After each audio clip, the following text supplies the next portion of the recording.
This is the Investor Connect podcast program. I'm Hall T. Martin. I'm the host of this show in which we interview angel investors, venture capital, family offices, private equity, and many other investors for early stage and growth companies. I hope you enjoy this episode.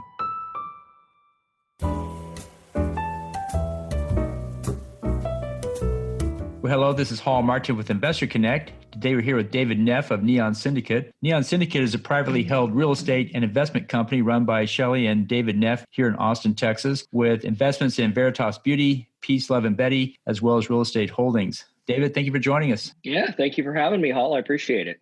Well, good. So tell us about your background before investing in early stage companies. What did you do before this?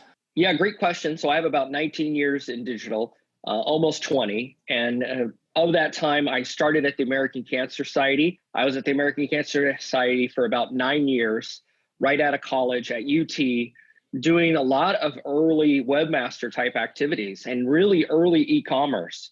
And so while I was at the American Cancer Society, we really figured out how to do e-commerce, right? Actually taking orders from a Lotus Notes powered website, for those of you who remember that, running it down to a warehouse, giving the order to someone, and having them ship off things. And then over time, we got to partner with some great companies here in town. One in particular called Convio, if folks remember that, and did a lot of early work with the folks at Convio to figure out, well, great, we do physical events. How do you take those and put those online? How do you put a gala event online? How do you do Relay for Life, which is a big kind of event that the American Cancer Society is well known for? How do we put that online? How do we sell tickets? How do people make reservations? So always had a super interesting kind of digital and e-commerce background. And then in the later years, really developed my digital marketing skills. And I would say the two things that I think I've always concentrated on were either e-commerce or kind of digital marketing. And obviously a lot of social media, and I got to help start the social media program there. And so that's very large institutional nonprofit. After that, I left and I went to work for myself. And so I ran my own consulting firm for 2 years. And that got me involved in the Austin startup scene, 2008, 2009. And that led me to start my own technology startup called Help Attack. So I was a co-founder there, along with another great Austinite named Sarah Vella and a former Austinite named Aaron Foss. And we developed an online platform that allowed people to use their social media to donate to nonprofits.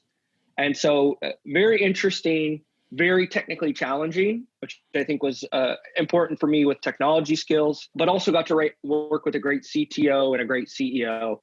And we had around one round of funding and really realized that business is hard. It's hard to sell to nonprofits. It's hard to sell SaaS software on top of selling SaaS software to nonprofits at the early days of social media, right? Twitter, Gowalla, right? Things that don't even exist anymore, although I heard Gowalla's coming back. So for us, it was very interesting and very hard. You know, how a lot of legal restrictions, right? You can think about, gosh, Texas has different donation laws than Arkansas, than Oklahoma, than California. And trying to figure out this business on a state-by-state basis was very hard. And I think we learned a lot.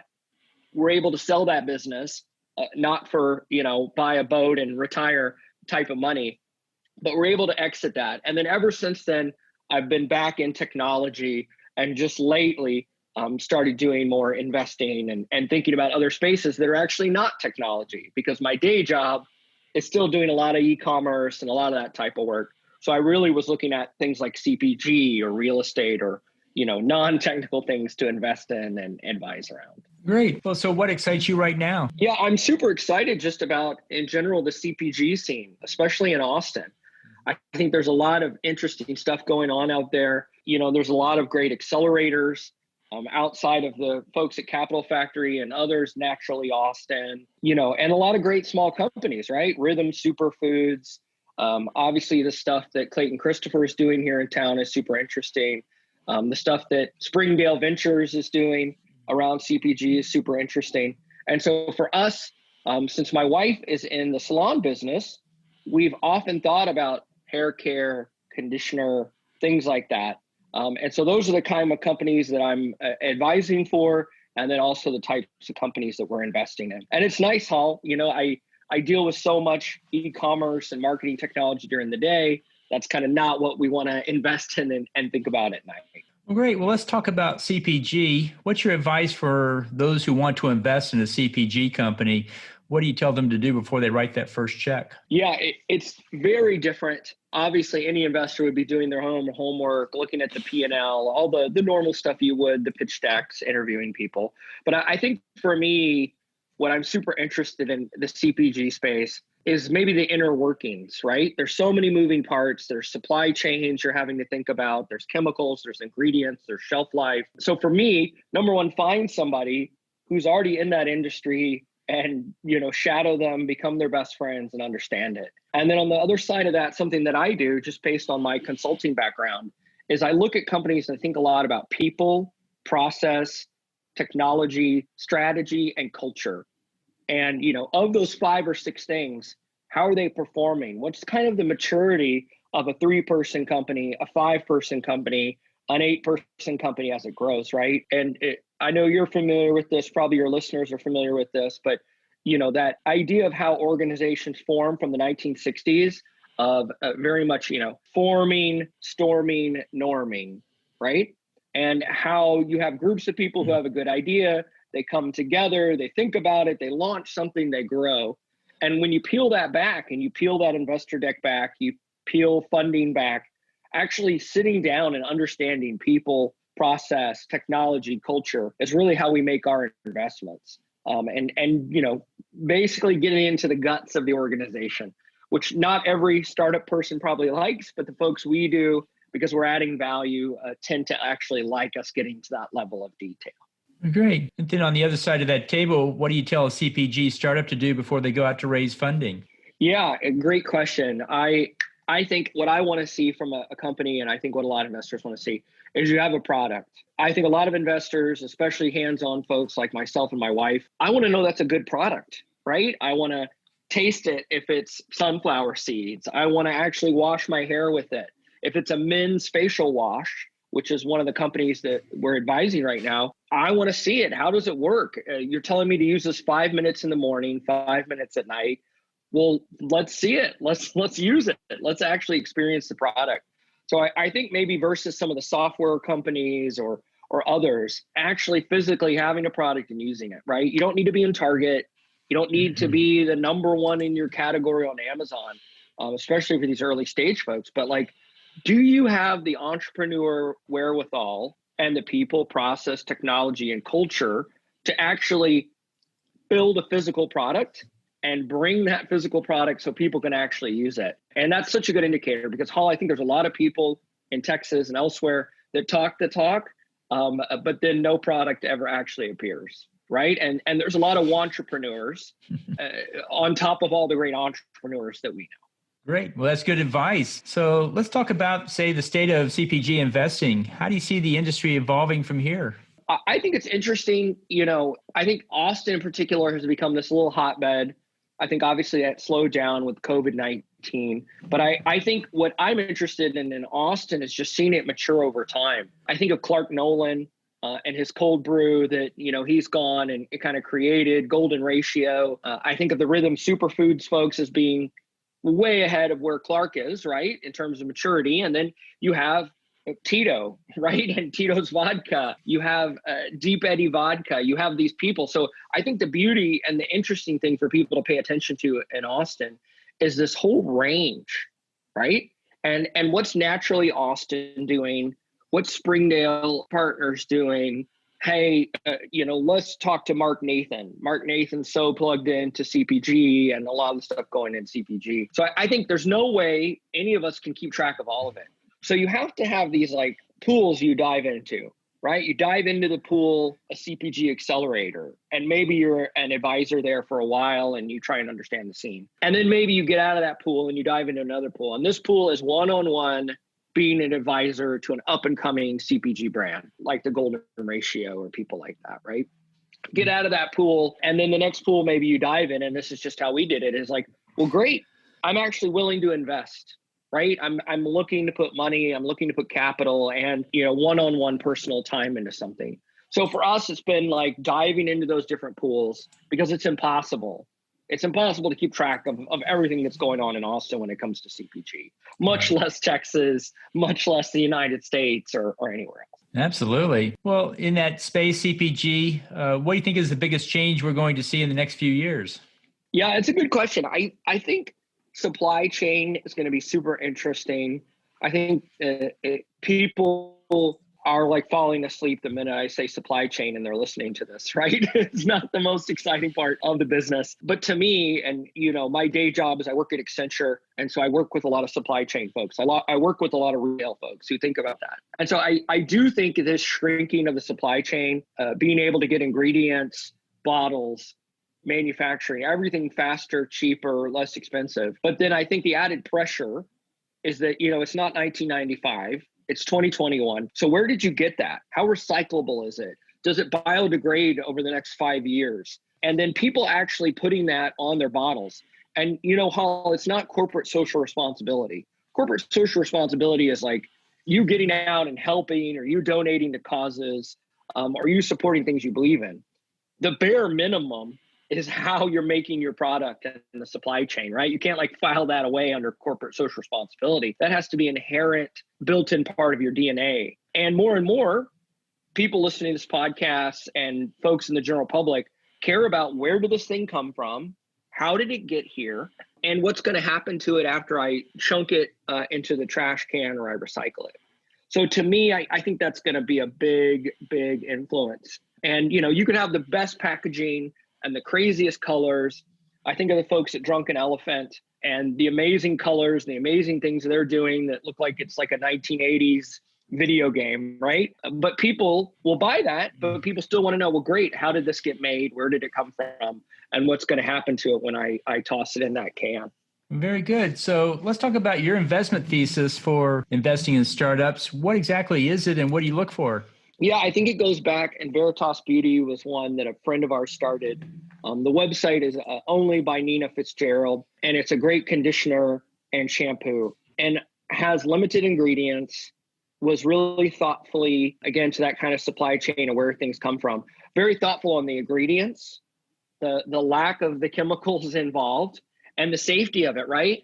And she thought a lot about, could cancer patients use this? And so what I love is that thesis statement of her brand, how it was made, how it's being used.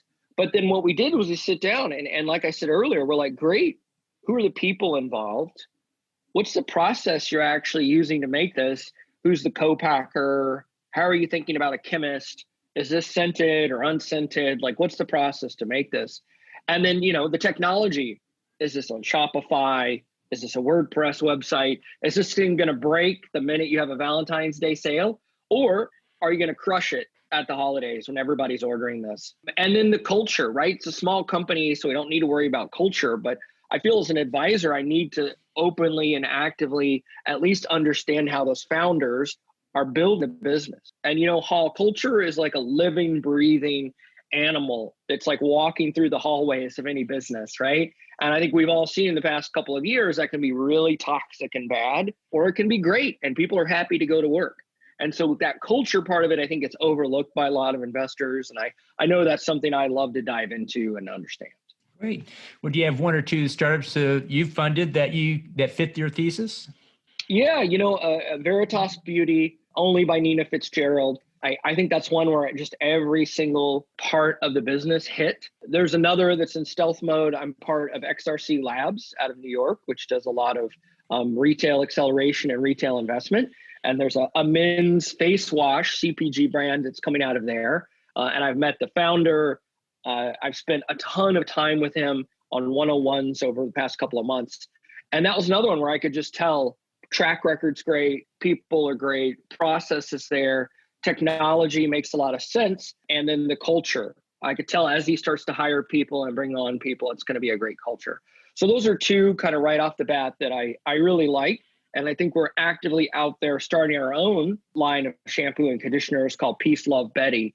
And obviously I'm at the heart of that. So I totally believe in it. And we're putting our personal money into it and our personal money behind it. So those are kind of three that I think about right now. Great. So let's talk about the challenges in the CPG space. If we were to pick one, what's the challenge you see startups facing when they launch their CPG business? Oh, just the competition's insane.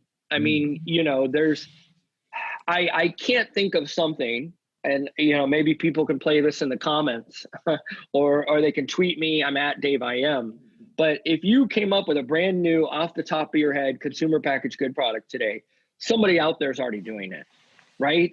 It's hard for me to think of something new, that someone has not already done, that you won't be going into a category where there's not hundreds of competitors, if not dozens of competitors, right? For us, shampoos, conditioners, we could sit here and rattle off, I don't know, maybe 400. Maybe that's a high number. But, and then, oh, guess what? Amazon's making their own version.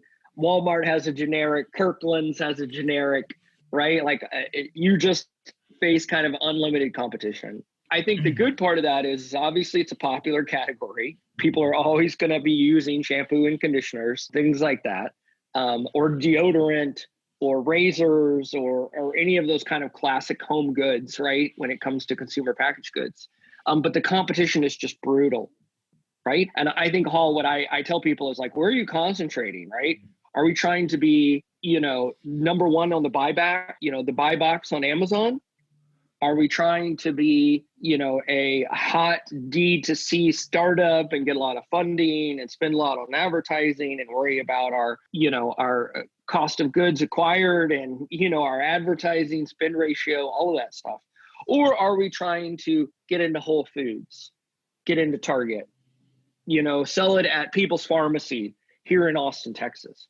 And really, those are all levels of growth, Hal, right? Like you can have a nice small business and sell thousands of your products at People's Pharmacy, get into some Whole Foods, maybe you get into Target, maybe you have a limited process on Amazon, or you're trying to scale and do all of that, plus sell direct, plus sell to salons, and Redken buys you one day, or Bumble and Bumble buys you one day because you're the cool new startup. So again, it's like, how do these folks want to scale their businesses, and what does that want to look like? Cool. And then on the other side, what's the challenge the investor faces in funding CPG startups? Yeah, I mean, you can pick some dogs. There's plenty of folks. I think that you could make the bet on cricket powder and be like, I really think cricket powder is going to replace protein in the year 2040. And you're sitting there waiting and waiting and waiting and waiting. And somebody else has been like, you know what? This is called the Impossible Burger.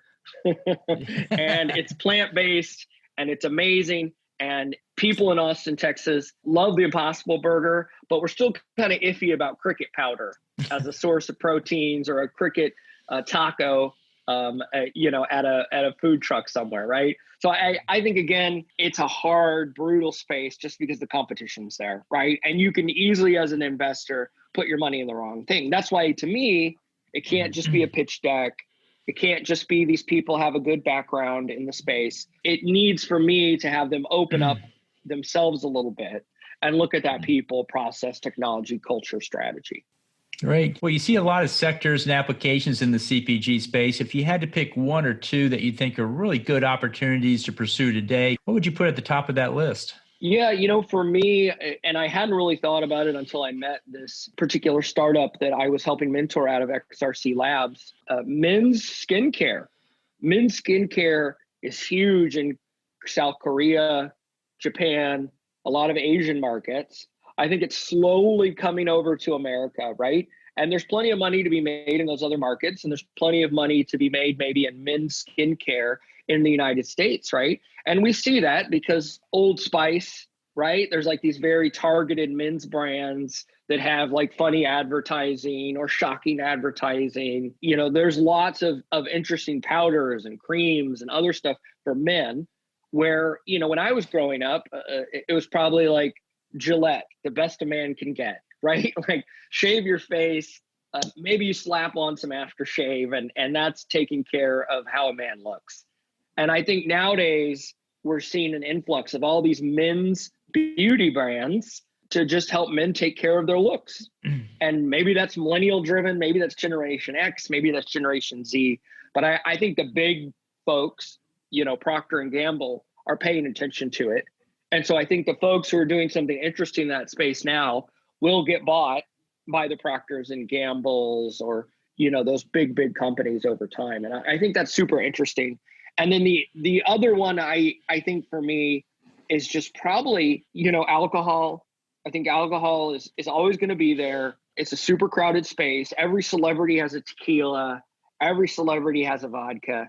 But I think Austin's shown that like local people who are making something interesting, Dripping Springs vodka, Tito's, Deep Eddy, people can actually start to do interesting craft things out of that, right? And, they don't necessarily need to sell to Bacardi. They don't necessarily need to sell to Anheuser-Busch, but that's always an option.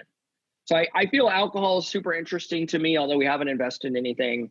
And then when it comes to beauty, that men's beauty kind of sub-brand is super interesting right now. Cool. Well, in the last few minutes that we have here, what else should we cover that we haven't? Yeah, Neon Syndicate is the name of our LLC. We're not a family office by any means. We don't have those resources. But, I think, Hal, it's really interesting to me because when you get into this, you're like, am I an angel investor? Am I joining a syndicate? Am I, an associate partner at a venture capital firm so I can get deal flow? And my wife and I have always been entrepreneurs, always been very type A go-getters. And so we were like, that's all super interesting, but like, we know people who are doing interesting things. So what do we start? What's the vehicle to actually do this? Oh, and, we're building a salon business. And so how do we fund those real estates? How do you own your own space in Austin, Texas? And how do you buy your own space for your business in Austin, Texas? And so, in the storming, norming, forming, forming, storming, norming, we are still at the very infancy of that, right?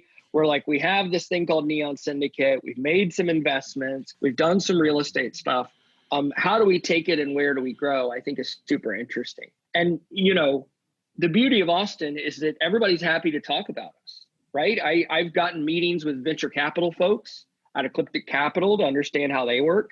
I've gotten meetings with folks at the Geyser Group to understand how they do real estate investing. And I've talked to people who run family offices for folks who used to be at Austin Ventures and other places.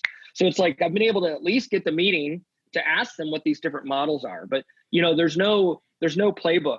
There's no guide for this, especially when a family wants to go invest in something and think it's interesting. So I feel that's been a real challenge, but also it's been really fascinating to learn. And I think, my wife and I are always learning and always wanting to understand more. So that's been a great part about starting this business. Great. Well, how best for listeners to get back in touch with you? Yeah, I'd love for CPG folks out there or anyone who has a question. And also folks looking for advisors and investments. You can hit me up on Twitter. That's probably the easiest way. I'm at Dave IM. I've been on Twitter a long time, but use it all the time. Happy to correspond with people. So hit me up on there, and then also happy to have people reach out to me by email. My email is dneff22@gmail.com, and happy to go from there. Great. Well, put that in the show notes. Want to thank you for joining us today and hope to have you back for a follow-up soon. Thank you. Thanks for having me. Investor Connect helps investors interested in startup funding. In this podcast series, experienced investors share their experience and advice. You can learn more at investorconnect.org.